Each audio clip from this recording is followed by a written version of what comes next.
সাম্প্রতিককালে আমাদের গত মঙ্গলবার থেকে দুই দেশের মধ্যে যে পরিবেশ সৃষ্টি হয়েছে আমাদের মধ্যে অত্যন্ত উদ্বিগ্নতা সৃষ্টি করেছে পার্শ্ববর্তী দেশ হিসেবে এবং অবশ্যই ক্রিকেট বোর্ড থেকে।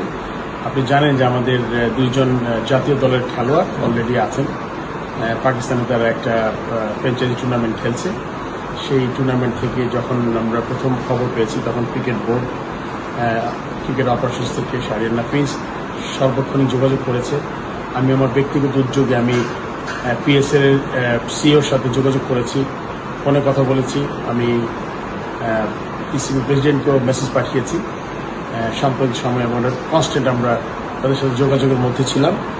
আপনি জানেন সবাইকে এক সময় এক জায়গায় জড়ো করা হয়েছে। এখানে শুধুমাত্র আমাদের দেশের খেলোয়াড়ই ছিলেন না, অনেক ওভারসিজ প্লেয়ার আছেন। ওরা একটা সম্মিলিত প্রচেষ্টা করছিলেন যে কীভাবে এখান থেকে এই উদ্ভূত পরিস্থিতিতে নিরাপত্তা জনিত কারণে তাদেরকে কোনো একটা ভালো সমাধান করা যায়।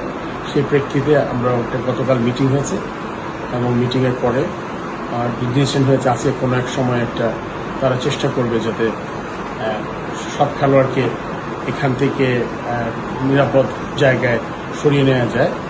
এবং তার সাথে সাথে আমাদের বোর্ড থেকে বাংলাদেশ হাই কমিশনের মিলিটারি অ্যাটাচের সাথেও যোগাযোগ করা হয়েছে এবং সার্বক্ষণিক তার সাথে যোগাযোগ করেছে আমাদের ক্রিকেট বোর্ড।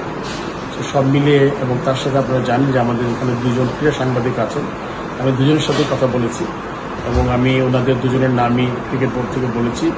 ওই যখনই তারা একসাথে যাবেন তখন যাতে তার নাম দুটো উল্লেখ করা হয়, কেননা তারা পেশাগত দায়িত্ব পালনে গেছেন এবং এটা আমাদের মনে করি ক্রিকেট বোর্ড মনে করে আমাদের এখানে একটা দায়িত্ব আছে। আমরা চেষ্টা করছি তাদেরও একসাথে আমরা যাতে ওখান থেকে বের করে কোনো নিরাপদ জায়গায় যখন যাবে প্লেয়াররা একসাথে যেতে পারে। তো এটা আসলে এই উদ্যোগটা আমরা কনস্ট্যান্ট গত 3 দিন বুধবার, বৃহস্পতিবার এবং আজকে শুক্রবার, এই 3 দিন আমরা সারাক্ষণই যোগাযোগ করার চেষ্টা করেছি এবং একটা বোধহয় খুব শীঘ্রই একটা সমাধানে আসবে পাকিস্তান ক্রিকেট বোর্ড এবং আজকে বিকালের মধ্যে একটা ডিসিশন হবে এবং তারা হয়তো বা তাদের অন্যত্র সরিয়ে নেওয়ার চিন্তা ভাবনা করছে এবং অবশ্যই যাদের নিরাপদভাবে যাদের নিয়ে যেতে পারে এই জন্য সব ধরনের চেষ্টা করবে তারা, এটা আমি জানতে পেরেছি। সো এই ব্যাপারটা আমার মনে হয় যে বোর্ড সভাপতি হিসাবে প্রথম থেকেই